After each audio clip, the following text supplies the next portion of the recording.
BAPS temple ని వాండలైజ్ చేయడం. యుఎస్కి ప్రధాని నరేంద్ర మోదీ వెళ్లే ముందు బాప్స్ టెంపుల్ ని, స్వామినారాయణ టెంపుల్ పైన దాడి చేయడము జరిగింది. సో బేసికలీ మళ్ళీ ఇది కూడా ఒక హిపోక్రసీ. ఎందుకంటే రిలీజియస్ ఇన్స్టిట్యూషన్స్ ఏదైనా సరే కొన్ని ఉన్నాయంటే కనుక, ఇప్పుడు చర్చిల మీద దాడి జరిగింది అనుకోండి, లేదా మాస్క్ల మీద దాడి జరిగింది అనుకోండి, వెంటనే ఇవన్నీ వచ్చేస్తాయి.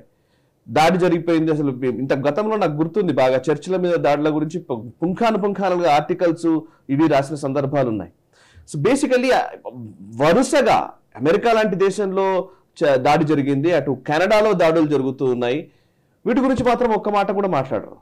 అబ్సల్యూట్లీ. ఇప్పుడు ఖలిస్తానీ మూకలందరూ అక్కడ పేటరైపోతున్నారు అమెరికాలో, దాని గురించి వీళ్ళేం మాట్లాడరు.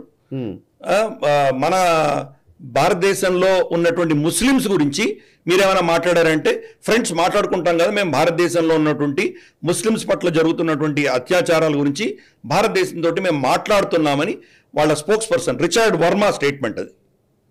మరి మీ దేశంలో ఉన్నటువంటి బాప్స్ స్వామినారాయణ మందిర్ మీద దాడులు జరిగితే మీ దాని గురించి ఏం చేస్తున్నారు మీరు? మీ దేశంలో ఉన్న మైనారిటీలు మీరేం చేస్తున్నారు?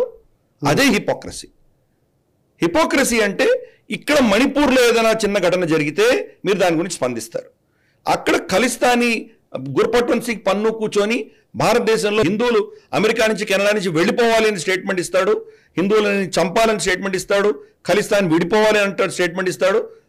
అది మైనారిటీ హక్కులు అంటారు మీరు. సో ఇది అబ్సల్యూట్ హిపోక్రసీ, వెస్టర్న్ హిపోక్రసీ ఇది. మీ దేశంలోనూ మరి ఇటువంటి దాడులు జరుగుతుంటే మా దేశంలో దాడులు జరుగుతున్నాయని మమ్మల్ని ఎందుకు ఎత్తి చూపిస్తున్నారు మీరు? మీ దేశంలో మైనారిటీలు ఎంత సురక్షితంగా ఉన్నారు అది చెప్పండి ఫస్ట్ మీరు. కాబట్టి ఇది వెస్టర్న్ హిపోక్రసీలో మనం అందుకనే పెట్టాము. ఇది బాప్స్ మీద దాడి చేస్తే అది మైనారిటీల పట్ల జరుగుతున్నట్టు వివక్షత కాదా, వాళ్ళ అసురక్షిత కాదా? అటువంటిది మా దేశంలో కూడా పెద్ద డెమోక్రసీ. ఘటనలు జరుగుతాయి, ఘటనలు ఎవడో ఆపలేరు కదా. దాని తర్వాత ప్రభుత్వం ఏం చేసింది? ప్రభుత్వ పాలసీలు ఏమైనా ముస్లిమ్స్కి వ్యతిరేకంగా ఏమైనా ఉన్నాయా, లేదా వాళ్ళకి అన్యాయం ఏమైనా చేస్తున్నారా, వాళ్ళకి న్యాయం కావాల్సినప్పుడు న్యాయం ఇప్పించట్లేదా? అదే కనుక ఉంటే కనుక ఈ పాటికి జ్ఞానవాపి మస్జిద్ని ఎప్పుడో కూలగొట్టి ఉండేవాళ్ళం, మథురాని ఎప్పుడో కూలగొట్టి ఉండేవాళ్ళం. ఒక చట్టాన్ని న్యాయాన్ని మనం ఆధారపడి వెళ్తున్నాం కాబట్టి. సరే, బాబ్రీ మస్జిద్ కథ వేరే, అది ఒక ఘటన జరిగింది. అది దాన్ని కూడా కోర్టులు శిక్షించే, చాలామంది దానివల్ల అద్వానీ గారు మీద కూడా కేసులు నడిచినాయి, చాలా మంది మీద కేసులు నడిచినాయి అవి, రైట్. అది కూడా చాలా రోజుల తర్వాత సుప్రీంకోర్టు నిర్ణయం ఇచ్చింది. ఆ ఒక ఘటన మినహాయిస్తే ఈ దేశంలో ఉన్న 30-40 వేల మస్జిదులు ఇప్పటికి ఎప్పుడో మనం కూల్చుండేవాళ్ళు.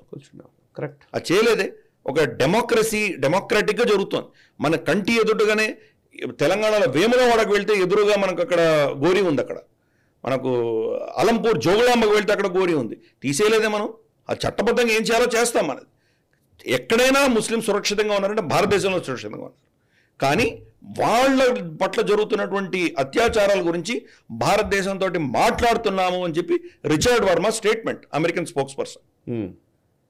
మరి మీ దగ్గర ఉన్నటువంటి హిందువుల సురక్షిత గురించి ఎందుకు మాట్లాడరు మీరు? అక్కడ ఉన్నటువంటి హిందువుల పట్ల చేస్తున్నటువంటి స్టేట్మెంట్స్, పన్నునిస్తున్న స్టేట్మెంట్స్, దానివల్ల వాళ్ళు ఎంత అసురక్షితంగా ఉన్నారు మీ దేశంలో. హిందువుల్ని చంపుతాడు, ఏరో చంపుతాడో తెలియదు, అటువంటి భయాందోళనలో హిందువులు ఉన్నారే, దాని గురించి ఎందుకు మీరు మాట్లాడట్లేదు? హిపోక్రసీ. ఈ వీడియో మీకు నచ్చినట్టయితే లైక్ చేయండి, 10 మందికి షేర్ చేయండి, అలాగే కామెంట్ల రూపంలో మీ అభిప్రాయాలను మాతో పంచుకోండి. Nationalist hub group of channels ను సబ్స్క్రైబ్ చేసుకుని తెలుగునాట జాతీయవాద జర్నలిజాన్ని ప్రోత్సహించండి. ఈ వీడియో కింద ఉన్న బెల్ ఐకాన్ పై క్లిక్ చేయడం మర్చిపోవద్దు.